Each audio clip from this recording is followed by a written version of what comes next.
लक्ष्मी का अपने घर में पूरा दबदबा था। हिटलर की तरह वो सारा काम अपने पति और बेटे से करवाती। धीरे धीरे उसके पति की तबीयत खराब रहने लगी। सुनो जी, अब आप बुजुर्ग हो गए हो, काम में भी अब हाथ आपके फुर्ती से नहीं चलते। अरे भाग्यवान, भगवान से डर। तुझसे मैंने शादी अपने इकलौते बेटे के अच्छे पालन पोषण के लिए की थी, लेकिन तूने तो उसका बेड़ा गर्क कर दिया। मैंने क्या किया? पढ़ाया लिखाया, अब नौकरी नहीं लग रही तो मैं कैसे जिम्मेदार हो गई? अब घर में बैठकर रोटी तोड़ रहा था तो मैंने कहा काम ही कर ले। एक तो भला करो और ऊपर से बातें सुनो। तभी सारंग वहां आ जाता है। मैं ही जा रही हूँ आज किचन में, बनाती हूँ कुछ। हे भगवान, कैसे होगा इतना काम मुझसे?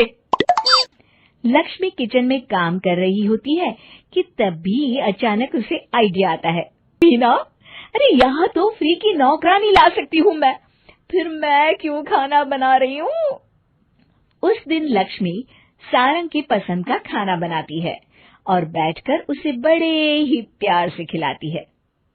खा ले बेटा, खा ले, पेट भर के खा ले। अरे रुक, मैं तेरे लिए ना गर्मा गर्म रोटियां लाती हूँ। सारंग और उसके पिता एक दूसरे की ओर बड़े ही हैरानी से देखते हैं। बेटा सारंग, जरूर दाल में कुछ काला है, वरना ये औरत तो हमें बासी खाना भी सुकून से ना खाने दे। सुनील की बात लक्ष्मी सुन लेती है और जोर जोर से चिल्लाने लगती है। अरे हाँ, भलाई का तो जमाना ही नहीं रहा। एक तो आग में खुद को जलाकर तुम लोगों के लिए खाना बना रही हूँ और ऊपर से तुम्हें दाल काली लग रही है।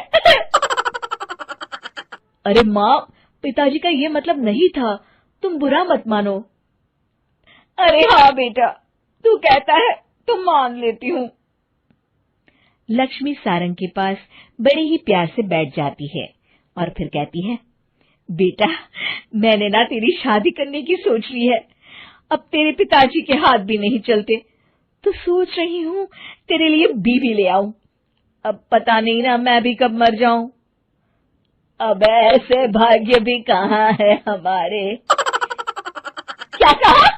अरे हाँ, तुम तो चाहते ही हो कि मैं मर जाऊं, लेकिन मैं अपनी प्यारी बहू का चेहरा देखे बिना नहीं मरूंगी। हाँ माँ, शादी तो मैं कर लूं, लेकिन मैं नौकरी नहीं करता, फिर कोई क्यों देगा मुझे अपनी बेटी?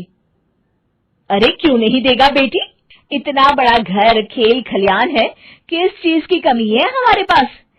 जो आएगी राज करेगी, राज।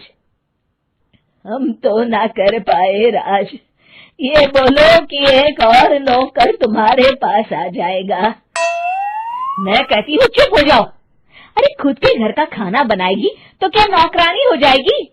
अब तुमसे तो किचन का काम होता नहीं, तो कोई तो करेगा ना। अब मेरी एक शर्त है, लड़की जो भी हो वो दिखने में कैसी भी हो या कहीं की भी हो, बस पढ़ी लिखी होनी चाहिए। अरे हाँ, ला देंगे पढ़ी लिखी बेटा, मैंने कौन सा काम करवाना है उससे। हाँ। और फिर एक दिन पास के गांव की ही रति से सारंग की शादी हो जाती है।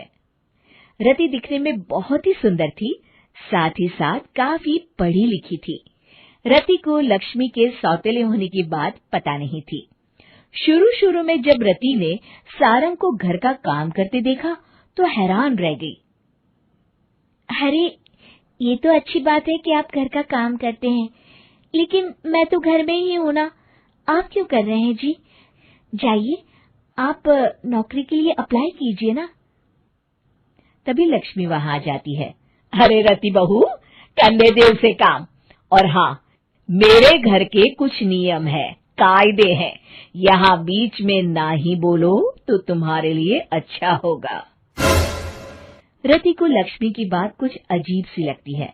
वो समझ नहीं पाती है कि वो ऐसा व्यवहार क्यों कर रही है, लेकिन उसे लक्ष्मी के सौतेले होने के बारे में कुछ पता नहीं चलता है। फिर एक दिन तो हद ही हो जाती है।